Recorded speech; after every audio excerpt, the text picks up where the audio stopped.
बार फिर से स्वागत है। कुछ इंपॉर्टेंट हाईलाइट खबरों की बात करें तो बांग्लादेश में जो हालात चल रहे हैं,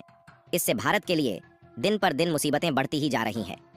दरअसल इस समय बांग्लादेश की पूर्व पीएम शेख हसीना अभी भी भारत में ही रुकी हुई है और अब तो बांग्लादेश में अंतरिम सरकार के रूप में मोहम्मद यूनुस को वहां का पीएम बना दिया गया है। लेकिन इसके बावजूद भी खबर निकल कर आ रही है कि उत्तर प्रदेश के गाजियाबाद में शेख हसीना को शरण देना भारत पर भारी पड़ता जा रहा है, क्योंकि इसकी कीमत बांग्लादेश में रहने वाले हिंदू चुका रहे हैं और उन पर इतना ज्यादा अत्याचार किया जा रहा है कि उसने भारत का दिल दहला दिया है। साथ ही 10 से भी ज्यादा मंदिरों पर अटैक करके उसे तोड़ा जा चुका है।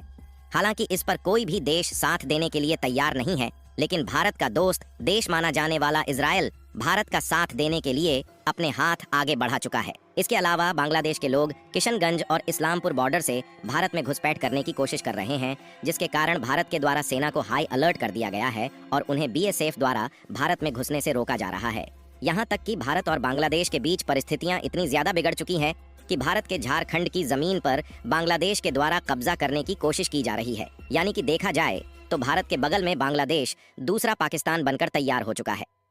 आज की इस वीडियो में भारत और बांग्लादेश से जुड़ी इंटरनेशनल खबरों की विस्तार से चर्चा करेंगे, लेकिन आगे बढ़ने से पहले इस वीडियो को एक लाइक करके चैनल को सब्सक्राइब जरूर कर लीजिए, क्योंकि यह आपके लिए 1 सेकंड का काम है, लेकिन इससे हमारी काफी बड़ी मदद होती है। दरअसल भारत और बांग्लादेश के बीच में हालात इस तरीके से हो गए हैं कि जैसे भारत के बगल में दूसरा पाकिस्तान बनकर तैयार हो चुका है, क्योंकि बांग्लादेश की पूर्व पीएम शेख हसीना को अपना देश छोड़कर भारत में आए लगभग 5 दिन से ज्यादा हो रहे हैं। यहाँ तक कि जिस विमान से ये भारत में आई थी, वह विमान भी भारत से वापस उन्हीं के देश में लौट गया है। लेकिन अभी भी शेख हसीना जी उत्तर प्रदेश के गाजियाबाद में हिंडन एयरबेस के सेफ हाउस में ही रुकी हुई है और आर्मी के द्वारा उन्हें कड़ी सुरक्षा दी जा रही है। साथ ही ये मजे मारते हुए भारत में शॉपिंग कर रही है और रिपोर्ट की माने तो अब तक ये 30,000 से ज्यादा रुपए के कपड़े और अन्य जरूरी सामानों को गाजियाबाद में खरीद चुकी है। हालांकि भारत भी शेख हसीना को लंबे समय तक शरण नहीं देना चाहता, इसलिए भारत कोशिश कर रहा है कि इन्हें जल्द से जल्द किसी दूसरे देश, ब्रिटेन या फिर सऊदी अरब में भेज दिया जाए। और शेख हसीना भी यही कोशिश कर रही है, क्योंकि इनका भारत में रहना भारत के लिए किसी खतरे से कम नहीं है और यह जितनी ज्यादा देर तक भारत में रहेगी, भारत और बांग्लादेश के बीच तनाव उतना ही ज्यादा बढ़ता जाएगा। लेकिन दिक्कत वाली बात यह है कि इन्हें अभी भी कोई देश अपने यहाँ शरण देने के लिए तैयार नहीं हो रहा है और हाल ही में खबर निकल कर आ रही है कि इन्हीं की होड़ में भारत के खिलाफ जाकर बांग्लादेश के हिंदुओं पर अत्याचार किया जा रहा है और अभी तक 10 से ज्यादा मंदिर अटैक की चपेट में आ गए हैं। और यहाँ पर सोचने वाली बात यह है कि बांग्लादेश में जो अल्पसंख्यकों पर अटैक किया जा रहा है, इस पर कोई भी देश कुछ भी बोलने को तैयार नहीं है, क्योंकि देखा जाए तो अमेरिका हो या पाकिस्तान और चीन जैसे देश ये खुद यह चाह रहे हैं कि भारत के साथ बांग्लादेश के रिलेशन पूरी तरह से बिगड़ जाए और बांग्लादेश भारत के बीच जो व्यापार होता है वह भी पूरी तरह से ठप हो जाए। हालांकि यहाँ पर एक ऐसा देश भारत का साथ दे रहा है जिससे दुनिया के लगभग सभी मुस्लिम देश डरते हैं। जी हाँ दोस्तों, आज हम बात कर रहे हैं इजराइल की, जिससे इस समय दुनिया में लगभग जितने भी मुस्लिम देश हैं वह सभी पंगा नहीं लेना चाहते। और जिस समय पाकिस्तान और चीन जैसे देश बांग्लादेश को भारत के खिलाफ भड़काने की कोशिश कर रहे हैं, वहीं पर इजराइल भारत का साथ देने के लिए उतर चुका है। यहाँ इजराइल, जो कि यहूदी देश का संगठन है, इसके द्वारा हिंदू के पक्ष में इस बयान को सुनकर कई देशों की नींद उड़ चुकी है। भारत में इजराइल के एम्बेसडर ने बांग्लादेश में माइनॉरिटीज के खिलाफ हो रहे अत्याचारों पर चिंता व्यक्त की और उन्होंने बताया कि बांग्लादेश को इस पर रोक लगाना चाहिए, जहां पर विशेष रूप से हिंदुओं और उनके मंदिरों को निशाना बनाया जा रहा है। और तो और इजराइल ने ऑस्ट्रेलिया को भी बांग्लादेश के इन हालातों पर आवाज उठाने की बात कही। फिलहाल भारत के द्वारा इन परिस्थितियों को किसी न किसी तरीके से कंट्रोल करने की कोशिश की जा रही है, लेकिन बांग्लादेश और भारत के बीच दोबारा से रिश्तों को सुलझाना काफी ज्यादा मुश्किल हो रहा है। वैसे तो इस समय अंतरिम सरकार के रूप में मोहम्मद यूनुस को पीएम बना दिया गया है, लेकिन हालात में कोई परिवर्तन देखने को नहीं मिल रहा है, बल्कि इसमें भारत भी शेख हसीना को अपने देश में रोककर बुरी तरीके से बांग्लादेश की चपेट में आ रहा है। और यदि आप इस रिपोर्ट को देखें तो इसमें साफ साफ बताया गया है कि बांग्लादेश के लोगों ने किशनगंज बॉर्डर की तरफ से भारत के बिहार राज्य में घुसपैठ करने की कोशिश की,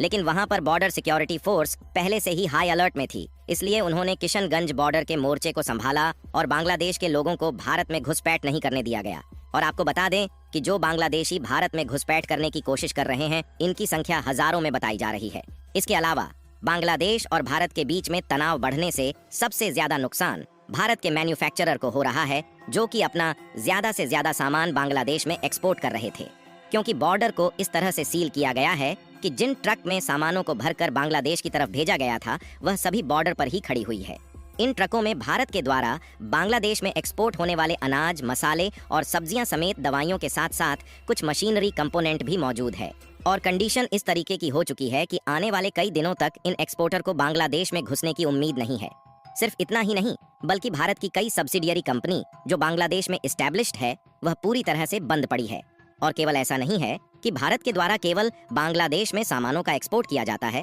बल्कि बांग्लादेश से कई चीजें भारत में भी खरीदी जाती हैं, जिनमें चाय, सब्जियां और कुछ विशिष्ट प्रकार के फलों के साथ साथ कपड़े भी शामिल हैं। और सिचुएशन इसी तरह बिगड़ती रही तो ग्लोबल मार्केट पर भी भारत और बांग्लादेश का बुरा इफेक्ट पड़ सकता है और इससे भारत की अर्थव्यवस्था में भी उलझने पैदा होने की आशंका बढ़ चुकी है, क्योंकि बांग्लादेश में इस तरीके के हालात कुछ महीने पहले ही शुरू हो गए थे। और हाल ही में एक रिपोर्ट जारी की गई है जिसमें इसका खुलासा किया गया है कि बांग्लादेश के जियोपॉलिटिक्स में बड़ा बदलाव होने के कारण इस साल का जो बांग्लादेश में एक्सपोर्ट है वह $11 बिलियन पर आ चुका है, जबकि इसके पहले हर साल यह लगभग $16 बिलियन के करीब था। यानी कि बांग्लादेश से भारत पहले से ही परेशान था और अब जिस तरीके से बांग्लादेश में भारत के खिलाफ विरोध प्रदर्शन मिल रहा है, इससे भारत के पड़ोसी देश को भारत के हाथों से जाने का खतरा मंडराने लगा है। और भारत को जो यह सब नुकसान हो रहा है, इसमें शेख हसीना एक दीवार बनकर खड़ी हुई है। भारत पर बांग्लादेश की सुप्रीम कोर्ट की तरफ से प्रेशर बनाया जा रहा है कि भारत उन्हें और उनकी बहन को गिरफ्तार करके उनके देश वापस भेजे। लेकिन भारत ऐसा करता है तो वहाँ के लोग शेख हसीना का पसीना निकालने में कोई कसर नहीं छोड़ेंगे, क्योंकि शेख हसीना के बेटे ने खुद बता दिया है कि इसमें पाकिस्तान का बहुत बड़ा हाथ है और जब तक बांग्लादेश की स्थिति नॉर्मल नहीं हो जाती तब तक शेख हसीना को बांग्लादेश में नहीं बुलाया जाएगा। और यदि भारत ऐसा नहीं करता तो दोनों देशों के बीच विवाद और भी ज्यादा बढ़ सकते हैं। बाकी आपको क्या लगता है कि बांग्लादेश और भारत के बीच के संबंध दोबारा से ठीक होने वाले हैं या नहीं? अपनी राय कमेंट में जरूर बताएं, क्योंकि बांग्लादेश में जो हालात चल रहे हैं इससे भारत का व्यापार बांग्लादेश में ठप हो गया है और इंडियन मैन्युफैक्चरर का घाटा हो रहा है। और इस वीडियो को लाइक करके अपने मित्रों तक शेयर जरूर करें ताकि उन्हें भी जानकारी मिल सके। इसी तरह और भी नॉलेजेबल वीडियो देखने के लिए चैनल को सब्सक्राइब करके बेल आइकन को ऑल पर जरूर सेलेक्ट करें। जय श्री